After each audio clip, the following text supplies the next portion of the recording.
کل جب آپ اللہ کے سامنے کھڑے ہوں گے، ہو سکتا ہے کہ آپ کا ایک شعر آپ کے حق میں گواہی دے۔ دین کو پلائیں، بیان کو شیئر کریں اور چینل کو سبسکرائب کریں۔ ایک بدو آیا، کہنے لگا اے محمد، آپ نے کہا لبیک۔ اب بدتمیزی کا جواب ہمیشہ محبت سے دیتے تھے۔ آپ نے کہا لبیک۔ کہنے لگا تین باتیں سمجھ میں نہیں آتی تمہاری۔ آپ نے کہا کیا؟ کہ تم کہتے ہو ہم باپ دادے کا دین چھوڑ کر تیرے دین پر آئیں گے، ہم کیوں چھوڑیں گے؟ اب اچھا، اور کہ تم کہتے ہو روم فتح ہو جائے گا، ایران فتح ہو جائے گا، اتنے بڑے بادشاہ یہ تیرے فقیر بندے کیسے فتح کریں گے؟ اچھا، تیسری کہ تم کہتے ہو مر کے مٹی ہو کر پھر زندہ کیے جائیں گے۔ کون زندہ ہوا ہے آج تک؟ کوئی پیو دادا ساڈا اٹھی تھے قبریں چ، سارے موئے پہ کتھوں آ گئے؟ آپ مسکرائے۔ آپ نے کہا لعلک تطول بک الحیا، انشاءاللہ تیری زندگی لمبی ہوگی تو دیکھے گا سارا عرب میرا کلمہ پڑھے گا، ایران اور روم بھی ٹوٹ کے آئے گا، اور باقی رہے گی تیسری بات مر کے اٹھنے والی، تو اس دن تیرا ہاتھ پکڑ کے تجھے بتاؤں گا۔ تیسری گل پوری ہوئی کہ نہیں ہوئی؟ وہ کہنے لگا میں نہ مانوں، بڑا کوئی تکڑا ہے، واپس ہی ٹر گیا۔ جب مکہ فتح ہوا، عرب مسلمان ہو گئے، کہنے لے بھی ایک غلطہ ہو گئی۔ حضرت عمر کے زمانے میں ایران بھی فتح ہو گیا اور روم بھی فتح ہو گیا، کہنے لے بھی دوئی بھی ہوگی کہ دیں تری ہو ہی نہ جاوے، بھلیا کلمہ پڑھ لے۔ تو اس نے کلمہ پڑھا اور ہجرت کر کے مدینے آ گیا اور زندگی مدینے گزاری۔ حضرت عمر جب وہ آتا ان کی مجلس میں، حضرت عمر اس کو فل پروٹوکول دیتے، تو صحابہ حیران ہوتے، ایک بدو کے لیے عمر جیسا بندہ پروٹوکول کیوں دیتا ہے؟ تو ایک دن انہوں نے فرمایا میں تمہیں بتاؤں میں سے کیوں پروٹوکول دیتا ہوں؟ میں اس مجلس میں تھا جس میں یہ آیا تھا، اور اللہ کے نبی نے اسے فرمایا تھا قیامت کے دن تیرا ہاتھ پکڑ کے تجھے یاد دلاؤں گا کہ موت کے بعد زندگی ہے کہ نہیں، اور قیامت کے دن جس کا ہاتھ میرے نبی نے پکڑ لیا جنت میں پہنچانے سے پہلے کبھی نہیں چھوڑیں گے۔ لہٰذا یہ بڑا خصوصی آدمی ہے، اس کو میرے نبی نے پکڑ کے جنت میں پہنچانا ہے۔ میرے بھائی بہنوں میں یہ کہنے آیا ہوں، اپنے ہاتھ چھڑا کر نبی کے ہاتھوں میں دے دو۔ میرے نبی ایک خوبصورت زندگی لے کر آئے جس میں کچھ حصہ عبادات، مختصر عبادات ہیں، نماز 5 وقت ہے، باقی کچھ نہیں، روزہ سال کے بعد ہے، وہ ابھی آ رہا ہے۔ میرے نبی پہ 9 رمضان آئے، 9 میرے نبی پر 9 رمضان آئے۔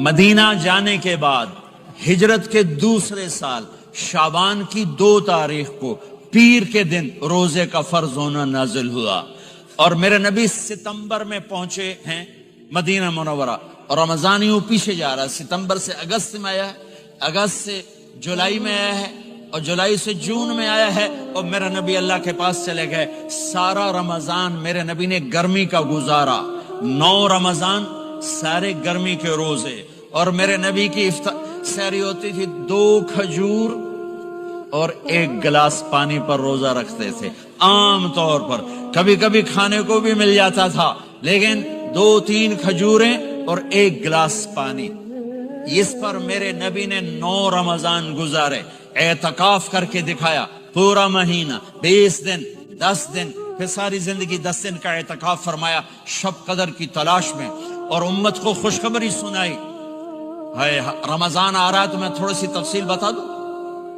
میرے نبی منبر پر آئے، کہنے لگے ماذا یستقبلکم وماذا تستقبلون، وہ کون آ رہا ہے؟ صحابہ وہ کون آ رہا ہے؟ پھر ہم نے کہا وہ کون آ رہا ہے؟ حضرت عمر کھڑے ہو گئے، یا رسول اللہ اوحی نزل، کیا کوئی وحی آ گئی؟ کہا نہ۔ کیا کوئی دشمن آ گیا؟ نہیں۔ تو پھر کون آ رہا ہے؟ آپ نے کہا رمضان آ رہا ہے، رمضان آ رہا ہے۔ جنت کے دروازے کھل گئے، جہنم کے دروازے بند ہو گئے، رات کی تراویح کی نماز ملی۔ آپ کا رمضان آج کل بڑا اوکھا ہوگا لیکن اجر بھی بڑا ہوگا۔ میں نے ایک دن پہلے واپسی رکھی بھی، 18 گھنٹے کون ہی تھے بکھا رہے آپ تو پھنسے ہوئے، میں تو نہ پھنسوں، تو اس کا اجر بھی اس کے مطابق ہوگا، اجر بھی اس کے مطابق ہوگا۔ تو میرے نبی کا سارا رمضان گرمیوں میں گزرا ہے، گرمیوں میں گزرا ہے، اور آپ نے 3 دن تراویح کی نماز پڑھائی۔ پہلے کسی امت پہ تراویح نہیں آئی، ہماری امت، اس امت پہ تراویح کی نماز آئی۔ پہلی امت کا روزہ مشکل تو ہمیں ایک آسانی ملی، قیس بن سرمہ، پہلی امت کا روزہ 24 گھنٹے 24 گھنٹے 24 گھنٹے، جب ہمارے اوپر رمضان آیا 24 گھنٹے، پہلا روزہ، دوسرا روزہ۔ قیس بن سرمہ ایک صحابی ہیں، اونٹ چرانے والے۔ اگلا روزہ کیسے شروع ہوتا تھا؟ سورج ڈوبنے کے بعد آنکھ لگ گئی، روزہ شروع ہو گیا، روزہ شروع ہو گیا، جب تک جاگ رہے ہو کھاتے رہو، آنکھ لگی روزہ شروع ہو گیا۔ یہ گھر آئے، کہنے لگے بیوی سے کوئی افطاری ہے؟ کہنے لگے ویلے بیٹھے ہیں، کیسا کوئی نہیں۔ پھر کہنے لگے تو اتنا تھک کے آیا ہے تو چلو میں تیرے لیے کچھ انتظام کر کے لاتی ہوں۔ اب یہ تھکے ہوئے آئے تھے، یہ لیٹے اور آنکھ لگ گئی، سورج ڈوب گیا، بیگم کو آنے میں دیر ہو گئی۔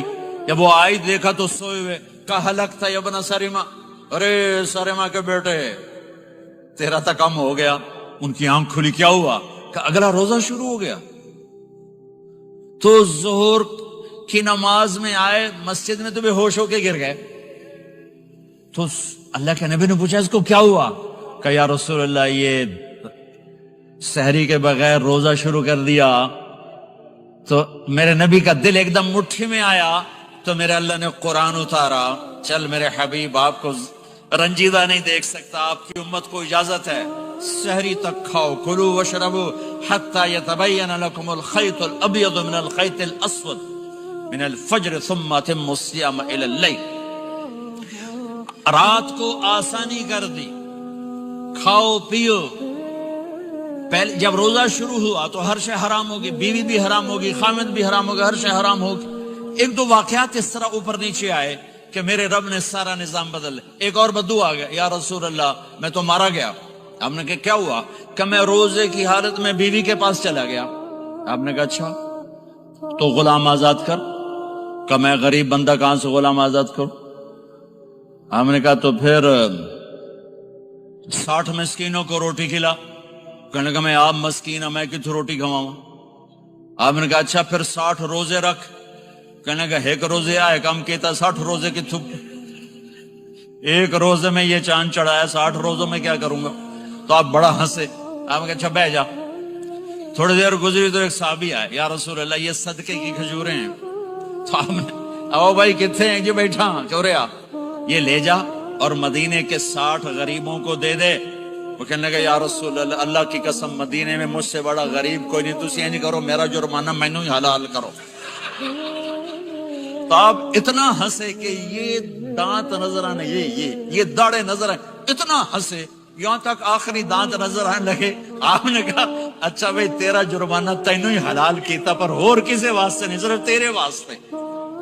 تو یہ اوپر نیچے ایسے کام ہوئے تو میرے رب نے کرم کیا کہ چلو تمہارے لیے رات ساری حلال ہے، ہر حلال چیز حلال ہے۔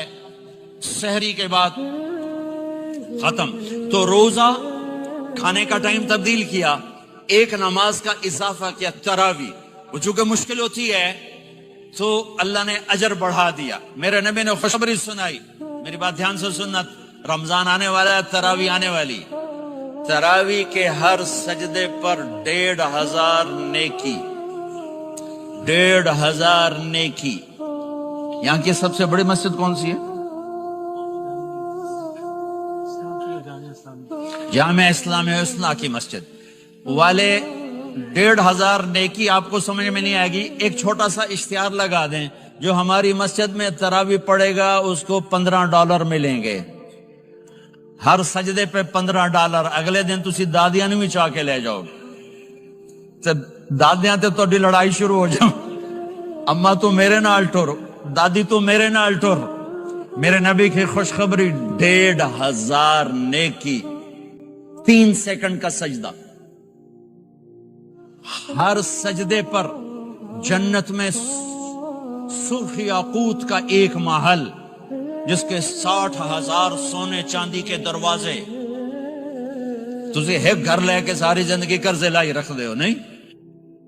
ایک سجدے پر، ایک سجدے پر، ایک سجدے پر جنت میں اتنا بڑا گھر کہ 60,000 سونے چاندی کے دروازے، ہر سجدے پر جنت میں ایک درخت سونے چاندی کا جس کا نیچے 100 سال گھوڑا دوڑ سکے، ایک روزہ، ایک روزہ۔ رمضان کا کبھی سوچا رمضان کا مطلب کیا ہے؟ رمضان کو رمضان کیوں کہتے ہیں؟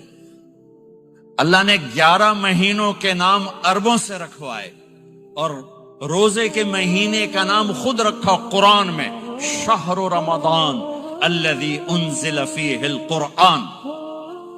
محرم، صفر، ربیع الاول، ربیع الثانی، جمادی الاولی، جمادی الثانی، رجب، شعبان، شوال، ذوالقعدہ، ذوالحج، یہ عربوں نے نام رکھا، اور رمضان پہلے سے رکھا جا چکا تھا، عربوں سے رکھوایا۔ رمضان کے لفظ اور روزے میں کیا جوڑ ہے؟ رمضان کہتے ہیں جل جانا، جل جانا، جل جانا۔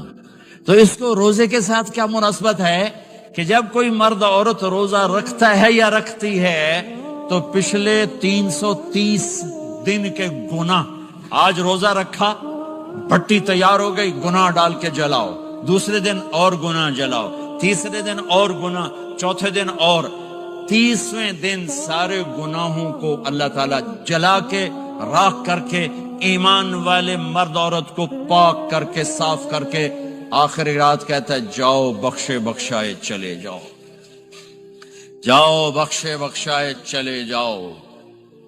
تو میرے نبی تو 2 کھجور پہ روزہ رکھتے تھے۔ اور ایک بڑا خوبصورت واقعہ ہے رمضان کا، کہیں سے بکرے کی سری پکی ہوئی آ گئی تو آپ بڑے شوق سے کھا رہے تھے، اور ساتھ ارباز بن ساریہ بھی تھے، حضرت علی بھی تھے، اور حضرت مقداد بھی تھے، 3-4 آدمی سری کھا رہے تھے۔ بلال رضی اللہ تعالیٰ عنہ آئے کہ یا رسول اللہ، سحری کا ٹائم ختم ہو گیا ہے، میں اذان دینے جا رہا ہوں، آپ کھانا پینا بند فرما دیں۔ اب میں کہا ٹھیک ہے، وہ باہر چلے گئے، اذان دینے لگے، پھر خیال آیا میں دیکھ لوں کہ آپ نے کھانا چھوڑا کہ نہیں چھوڑا، واپس آئے تو آپ کھا رہے تھے۔ کہا یا رسول اللہ واللہ لقد اصبحت، اللہ کی قسم صبح ہو گئی۔ آپ نے ہاتھ پیچھے کر لیا، کہا ارے بلال نہیں ہوئی تھی، نہیں ہوئی تھی، تیرے قسم کھانے پر اللہ نے پہلے نکال دیا اس کی، کہ تیری قسم جھوٹی نہ پڑے۔ حضرت علی نے فرمایا اگر بلال قسم نہ اٹھاتے تو جب تک میرے نبی کھاتے رہتے اللہ صبح کو پیچھے ہٹاتے جاتے۔ دیگ پک رہی تھی، ابو عبیدہ رضی اللہ تعالیٰ عنہ بن جراح وہ دیگ پکا رہے تھے، بکرا۔ آپ نے کہا ابو عبید یہ مجھے بکرے کی دستی پکڑانا، اگلے بازو، آپ کو اگلے بازو کا گوشت پسند تھا، گردن کا گوشت پسند تھا، یہ کمر کی پٹھ کا گوشت آپ کو پسند تھا، دودھ پسند تھا، برنی کھجور پسند تھی، عجوا کھجور پسند تھی، تازہ روٹی پسند تھی۔ آپ یا تازہ کھاتے تھے یا فاقہ، توڑی طرح نہیں 8 دن دے پکا کے فریڈاں ٹھوک دے ہو تو کٹ کے گرم کیتی رکھو تے کھاتی رکھو، یا آپ تازہ کھاتے تھے یا فاقہ فرماتے تھے۔ ایک دفعہ فتح مکہ پر ام ہانی کے گھر آپ نے باسی روٹی کھائی، ورنہ آپ نے ہمیشہ تازہ یا فاقہ، یا تازہ یا فاقہ۔ کبھی جس کھانے پہ رات گزر جاتی اسے نہیں کھاتے تھے، تسی ماشاءاللہ 8 راتوں سے کھد دی جاندے۔ ہاں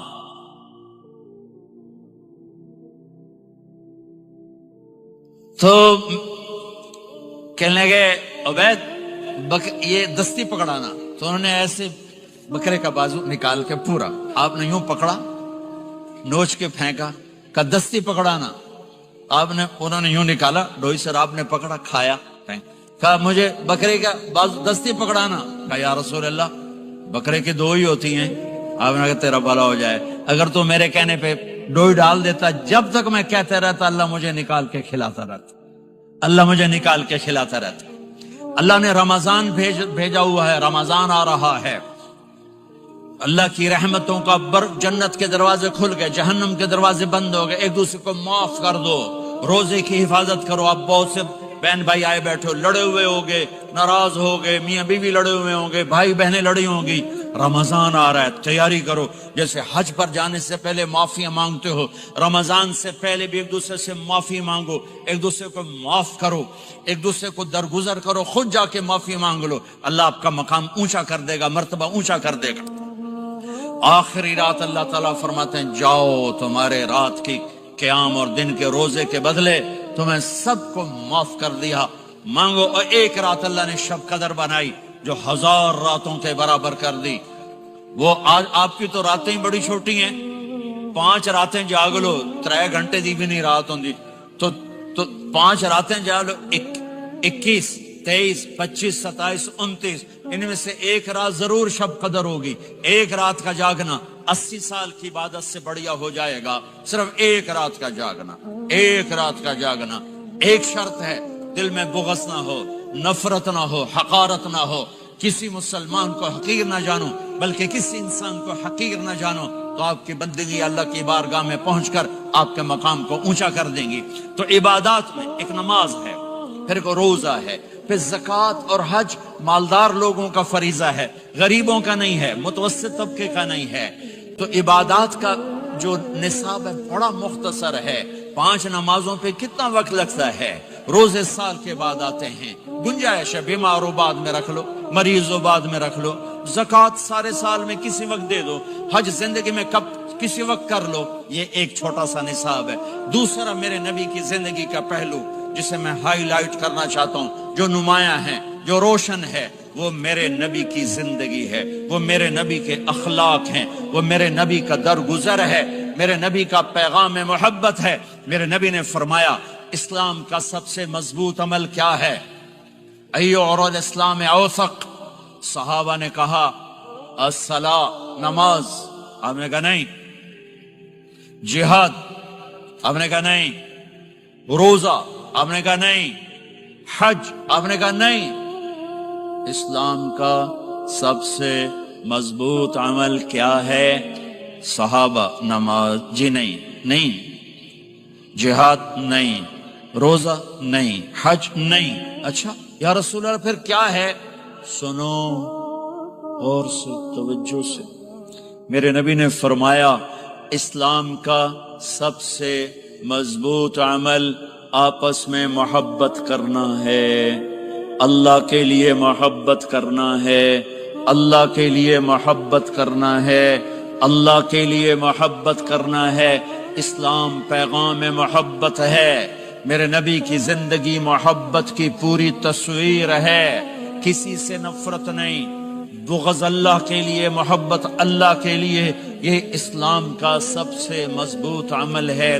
میرے بھائیوں، میری بہنوں، اب دور دراز جگہ میں ہو، اب آپ یہیں کے، جن کے پاس پاسپورٹ ہیں وہ یہیں کے شہری ہیں، یہ آپ کا دیس ہے، یہ آپ کا وطن ہے، اس سے دیدار کرائے گا سب کو جنت میں۔ بھائیو یہ تو کوئی زندگی کوئی نہیں ہے، جب مال جمع ہوتا ہے تو موت آ چکی ہوتی ہے۔ اب لوگ یہاں ہجرت کر کے آئے، بنتے بنتے کچھ بنے تو موت دستک دینے لگی، گھٹنے درد کرنے لگے، آنکھوں پہ چشمے چڑھ گئے، سوٹیاں ہاتھ میں آ گئیں، جب مال سے نفع اٹھانے کا وقت آیا تو موت سر پہ آ گئی۔ یہاں کا ہر انسان اس مشکل میں گرفتار ہے، جب اپنی دنیا سے کمانے کا، حاصل کرنے کا وقت آتا ہے تو موت دستک دے رہی ہوتی ہے، اور موت تھوڑا پیچھے ہٹ جائے تو بڑھاپا تنگ کرنے آ جاتا ہے، بیماریاں تنگ کرنے آ جاتی ہیں، پریشانیاں سر پہ آ جاتی ہیں۔ موت کے بعد اگر اللہ راضی ہو گیا تو جنت کی زندگی شروع ہونے والی ہے، جنت کی زندگی شروع ہونے والی ہے، جس میں اللہ تعالی سب سے پہلا جو ویلکم کرے گا جنت والوں کو، وہ یہ نہیں کہے گا میرے ایمان والے آ گئے، تہجد والے آ گئے، نمازی آ گئے۔ پوری تفصیل سنو، اللہ تعالیٰ جب جنت میں بٹھا دے گا، جنتی مرد، جنتی عورت۔ ہمارے ابا اور اماں کا قد کتنا تھا کچھ پتہ ہے؟ 130 فٹ۔ کتنا بھائی؟ 130 فٹ۔ یہ تو آپ نے سنا ہے کہ یوسف علیہ السلام سب سے خوبصورت تھے، سنا ہے نا؟ یہ بہت کم مرد عورتوں کو پتا ہوگا کہ عورتوں میں سب سے خوبصورت کون تھا؟ وہ حضرت حوا، حضرت حوا، حضرت حوا۔ 130 فٹ کی اماں تھی، 130 فٹ کے ابا تھے۔ پھر ٹائم کے ساتھ گزرتے گزرتے ہم چھوٹے ہوتے ہوتے ہوتے ہوتے ہوتے ہوتے یہاں تک آ گئے، آگے چل کے اور نیچے ہو جائیں گے۔ جنت میں یہ قد واپس اللہ دے دے گا، جو ہمارے ملک کا کلچر جنہیں یاد ہے انہیں یاد ہوگا ایک قوم ہوتی ہے مراسی، پتا ہے نا مراسی؟ سنا، بڑی نازک قوم ہوتی، صرف زبان کی روٹی کھاتے ہیں، کم کو نہیں کرتے۔ تو زمیندار نے مراسی کے ذمہ لگا یہ میرا گھوڑا، اس کی مالش کر۔ وہ گھوڑے کی مالش مشکل کام ہے، وہ شروع ہو گیا۔ جب زمیندار گھر گیا وہ سو گیا، وہ سویا تو چور گھوڑا کھول کے لے گئے۔ جب صبح اس کی آنکھ کھلی تو گھوڑا غائب تھا، تو اس نے کہا ابھی مارے گئے، آج میری خیر نہیں۔ وہ گھر گیا، خرگوش لا کے باندھ کے مالش شروع کر دی۔ جب تھوڑی دیر بعد زمیندار باہر نکلا، اس نے کہا میرا گھوڑا کی دیکھے جی آئے کھلوتا ہے۔ اس نے کہا تیرا ستیہ ناس ہوئے، گھوڑا ہے تو خرگوش ہے، صحیح گھوڑا ہے، ساری رات مالش کی تھی تو گھس گھس گھس گھس گھس گھس گھس اے آ کھلوتے۔ ہمارے اماں ابا تھے 130 فٹ، پیسج آف ٹائم، گھستے گھستے گھستے یہ ہمارے قد آ گئے۔ جنت میں پھر اللہ واپس کرے گا 130 فٹ۔ ایک عرب نوجوان کہنے لگا اتنے قد کی کیا ضرورت ہے، ہمیں اتنا ہی کافی ہے۔ میں نے کہا تو یہ بتایا جنت کی کھجور کتنی لمبی ہے؟ کھجور درخت نہیں، پھل دانا کا نہیں۔ میں نے کہا جنت کی کھجور 25 فٹ لمبی ہے، دانا 25 فٹ کا ایک دانا ہے۔ وَتَمْرَتُهَا 12 ذِرَاعًا، تو ہے 5 فٹ، تو کھجور کے نیچے سے گزرا، اوپر سے ایک دانا تیرے سر کے اوپر گرا، تو تا وچے مر جاؤنا۔ پھر مسورات سے معذرت کے ساتھ جنت کی حور کا قد ہے 130 فٹ اور تو گیا 5 فٹ، وہ تو تجھے جیب میں ہی ڈال لے گی۔ پھر پوچھے میرا ہسبینڈ کدھر گیا ہے؟ اور وہ جو لباس پہنتی ہے، لباس وہ 3 میل کے ریڈیس میں گھومتا ہے، 3 میل، 3 مائل، 3 مائل کے ریڈیس میں اس کا لباس گھومتا ہے۔ کسے ایک بو جج پا کے انہیں بھول جاؤنی کہ ہسبینڈ گیا کی دے۔ لہٰذا تمہیں بھی 130 فٹ کرے گا، ان کو بھی 130 فٹ کرے گا، اور وہ جنت کی لڑکیاں تو پہلے 130 فٹ ہیں۔ ام سلمہ نے پوچھا یا رسول اللہ جنت کی عورت کا درجہ بڑا ہے یا ایمان والی عورت کا؟ آپ نے کہا ایمان والی عورت کا۔ کہا وہ کیوں؟ کہا بِصَلَاتِهِنَّ وَصِيَامِهِنَّ وَعِبَادَتِهِنَّ، جنت کی عورت نماز نہیں پڑھتی، ایمان والی عورت نماز پڑھتی ہے۔ جنت کی عورت روزہ نہیں رکھتی، ایمان والی عورت روزہ رکھتی ہے۔ جنت کی عورت عبادت نہیں کرتی، ایمان والی عورت عبادت کرتی ہے۔ اس کے بدلے میں اللہ تعالیٰ ان کو جنت کی عورتوں سے عالی مقام نصیب فرمائے گا، اور ایمان والی عورت جنت کی عورت سے 70,000 گنا زیادہ خوبصورت ہو جائے گی، 70,000 گنا زیادہ خوبصورت۔ اور جنت میں ایک مقابلہ ہوگا، ایمان والی عورتیں جنت کی عورتیں کٹھی، جنت کی عورتیں کہیں گی زندہ رہیں موت نہ آئی، جوان رہیں بڑھاپا نہ آیا، ہمیشہ راضی رہیں ناراض نہ ہوئی، ہمیشہ ساتھ دیا چھوڑا نہیں۔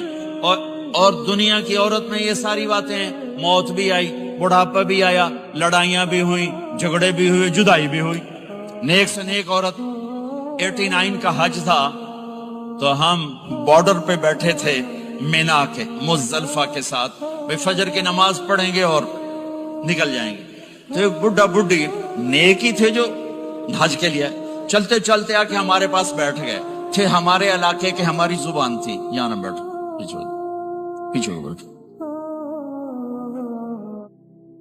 محبت سے بھرو، پاکستان کی نفرتیں یہاں نہ زندہ کرو، ہندوستان کی نفرتیں، بنگال کی نفرتیں یہاں مت زندہ کرو، آپس میں امت بن کے رہو، مذہب کے نام پہ مت لڑو۔